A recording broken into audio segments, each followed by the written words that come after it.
नमस्कार। आप सभी विद्यार्थियों का, शुभचिंतकों का हार्दिक स्वागत एवं अभिनंदन है। आप सभी स्वस्थ होंगे और इस समय का सदुपयोग कर रहे होंगे, ऐसी मेरी हृदयाकांक्षा है और भगवान से प्रार्थना भी है।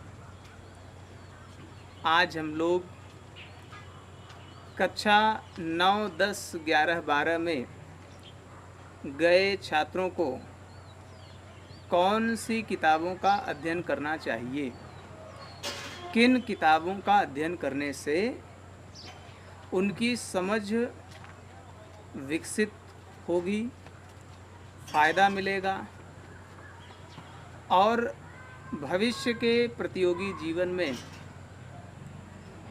सफल होने के लिए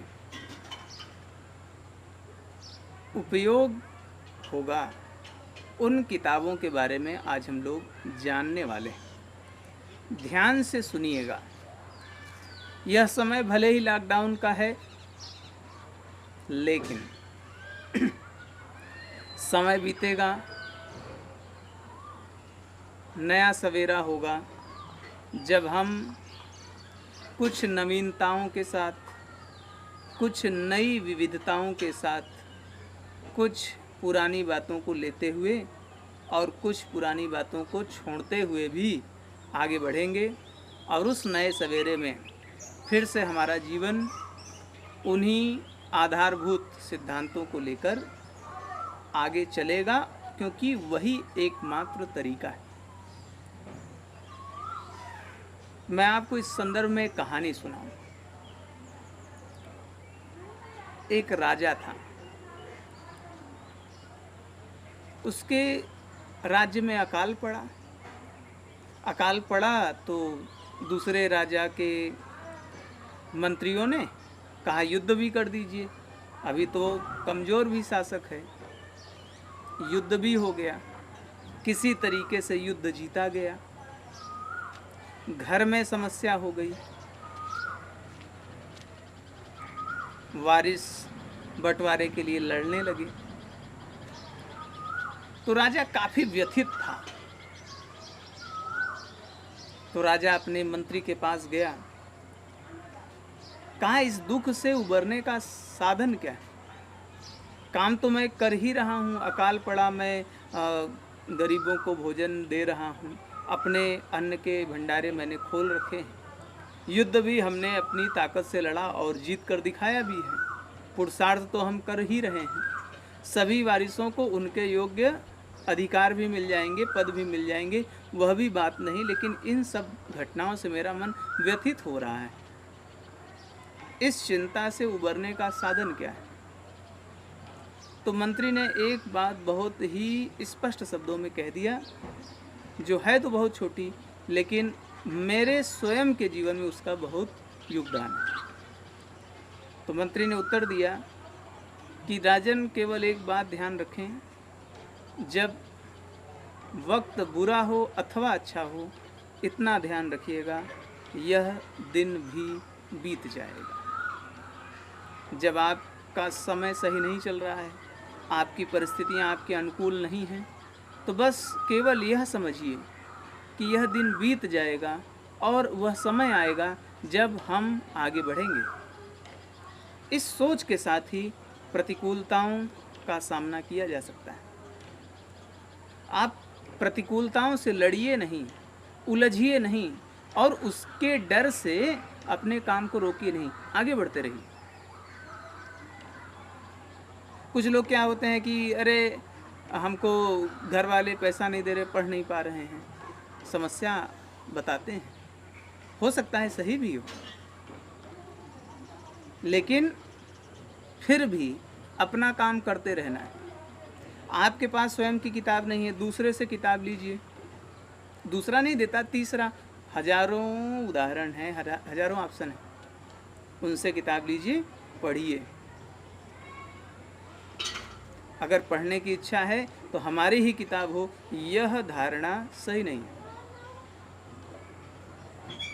तो प्रतिकूलताओं में रुकना नहीं है डर से, परिस्थितियां हमारे आड़े नहीं आ सकती, ऐसा विश्वास रखकर जब काम करेंगे तो कोई भी बाधा आएगी आप उसका डटकर सामना करेंगे। और सामना ही नहीं करेंगे, सामना करते हुए शहीद नहीं होना, हमको ऐसा बनना है कि हम सामना करेंगे और उससे आगे बढ़ेंगे। देश के लिए शहीद होना अच्छी बात है, लेकिन शहीद हुए बिना देश की सेवा करना, रक्षा भी करना, दुश्मनों से भी लड़ना, शहीद होना अच्छी बात है, लेकिन हम शहीद होने से ज़्यादा बढ़कर है हम देश के लिए जिएंगे।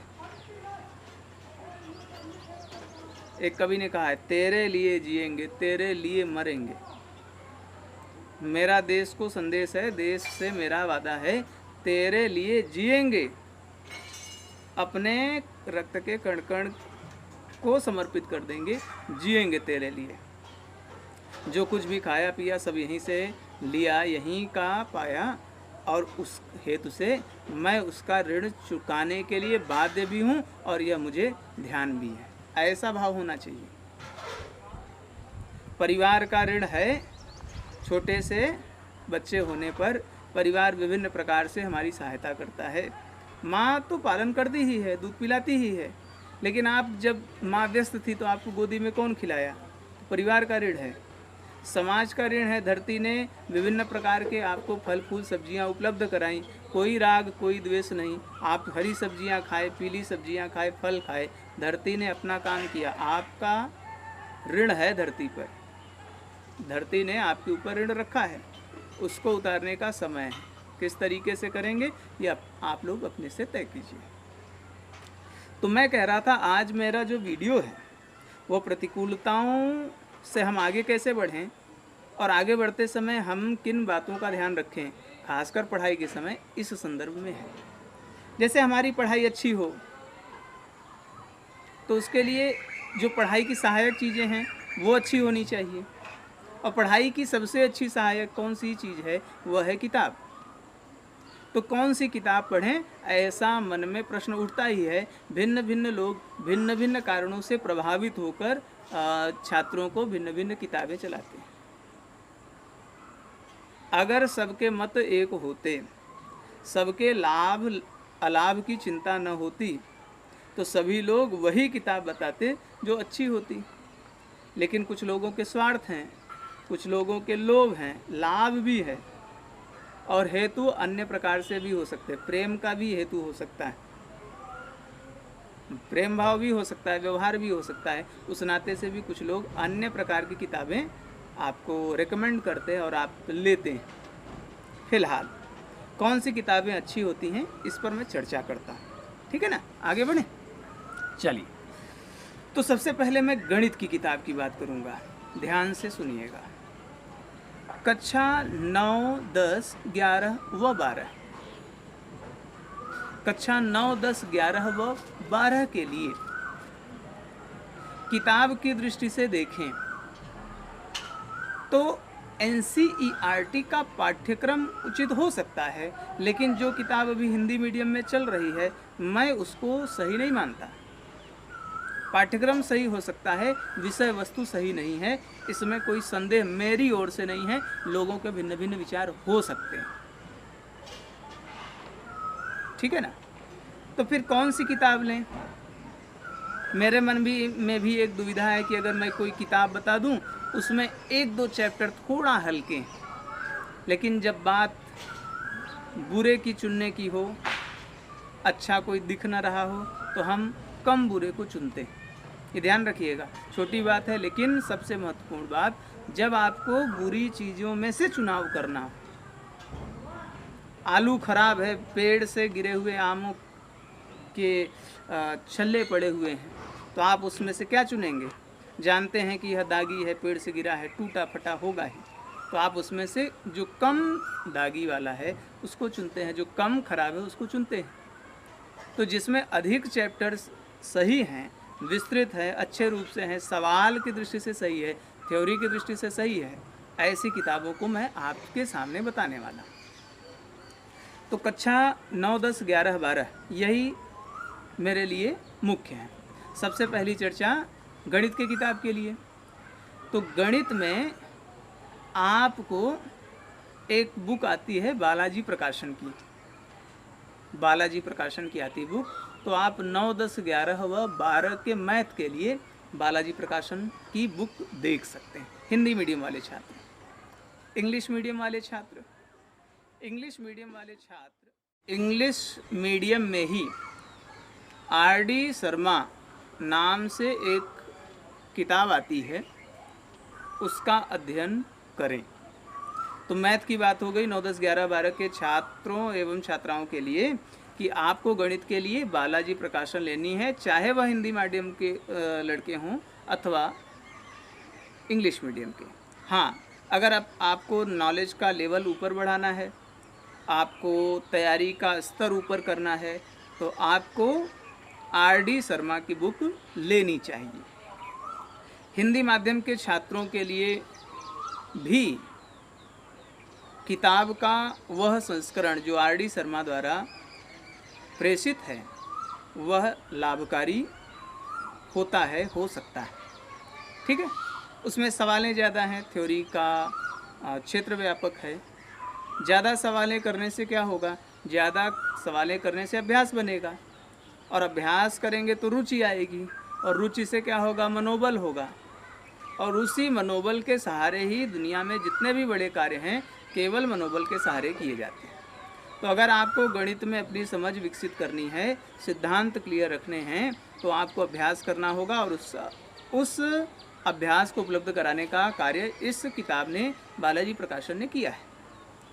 अब मैं आता हूँ विज्ञान 9, 10 के लिए, और भौतिक विज्ञान 11, 12 के लिए। तो 9, 10 के विज्ञान के लिए कौन सी बुक उपयुक्त रहेगी? तो कक्षा 9 और 10 के विज्ञान के लिए NCERT का जो पाठ्यक्रम है वह तो उचित है ही, मैंने पहले ही बता दिया है। 9, 10 के विज्ञान की विषय वस्तु भी NCERT ने बहुत ही अच्छे तरीके से तैयार की है, लेकिन फिर भी आप केवल उसे पढ़कर उसके सिद्धांतों को नहीं समझ सकते, कोई ना कोई चाहिए जो उसको आपको समझाए। ठीक है ना? तो NCERT की किताब विज्ञान के लिए 9, 10 में उपयुक्त रहेगी। हाँ, आपको कोई समझाने वाला मिल जाए तब तो बात सबसे बेहतरीन है। अथवा क्या करें, अगर नहीं मिलती तो क्या करें, हम लोग क्या करें? उसके लिए फिर आप एक नगीन प्रकाशन है, उसकी पुस्तक आती है कक्षा 9, 10 की, विज्ञान नाम से, आप उसे लेकर पढ़ें। उसमें सवालें हैं और उसकी जो लिखने की शैली है वो बेहतरीन है। पढ़ने के उद्देश्य से आपको ठीक समझ में आएगी। ठीक है, चलिए।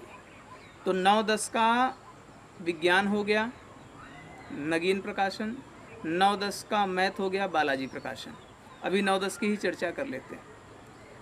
9, 10 में जो छात्र हैं इंग्लिश पढ़ने के लिए, इंग्लिश, अगर इंग्लिश का अध्ययन आपको करना है, ठीक ढंग से करना है, तो आपको एक गाइड आती है एक्सीलेंट प्रकाशन की। अगर आप उसे पढ़ें, देखें, उसकी विषय वस्तु को समझें, तो वह आपके लिए लाभप्रद हो सकती है। ठीक है, इंग्लिश के लिए हो गया। सोशल साइंस, सामाजिक विज्ञान के लिए, तो कक्षा 9, 10 के छात्रों के लिए सामाजिक विज्ञान की जो पुस्तक है, जो उसकी विषय वस्तु है, एक किताब आती है साहित्य भवन पब्लिकेशंस की। अगर वह आपको मिल जाए तो वह सामाजिक विज्ञान के अध्ययन के लिए अच्छी विषय वस्तु उपलब्ध कराने वाली किताब है। तो 9, 10 के विज्ञान की चर्चा हो गई, गणित की चर्चा हो गई, इंग्लिश और सामाजिक विज्ञान की चर्चा हो गई। 3 चीज़ें छूट रही हैं, हिंदी, संस्कृत और कंप्यूटर मुख्य रूप से। इसके लिए आपका जो विद्यालय जो भी किताब कहे उसका अध्ययन कर सकते हैं, लेकिन हिंदी के लिए आपको 2 चीज़ें अगर आप ले लें तो आपकी बात और प्रभावी हो सकती है। कौन सी चीज़ें? चित्रा की गाइड हिंदी में ले लीजिए और साथ ही एक क्वेश्चन बैंक ले लीजिए। अरिहंत की हो सकती है अथवा विद्या की हो सकती है। तो हिंदी के लिए आपको क्वेश्चन बैंक की भी ज़रूरत पड़ेगी और गाइड की भी ज़रूरत पड़ेगी। हिंदी के लिए चित्रा की गाइड और विद्या की क्वेश्चन बैंक 9-10 के लिए, ठीक है। संस्कृत कंप्यूटर ऑप्शनल है, तो जो आपके विद्यालय में बताया जाए आपको वही लेना है। 11-12 में आते हैं। मैथ में तो मैंने पहले ही बालाजी प्रकाशन का नाम ले रखा है, ठीक है। अगर उच्च पढ़ाई चाहते हैं तो आपको आर.डी. शर्मा की बुक का ख्याल करना चाहिए। अगली बात फिजिक्स के लिए। फिजिक्स के लिए कौन सी बुक सही हो सकती है? तो फिजिक्स के लिए 11th में अगर विषय वस्तु को समझना है तो कुमार एवं मित्तल नाम से एक किताब आती है, तो वह पढ़ने की दृष्टि से बहुत सही किताब है। उसकी विषय वस्तु को पढ़ेंगे तो भौतिक विज्ञान को पढ़ने का मन करने वाली जैसी किताब है। कहानी नुमा, जहाँ मन लग जाए, लेखक के भाव में अपना मन ढल जाए, तो वह ऐसी किताब है।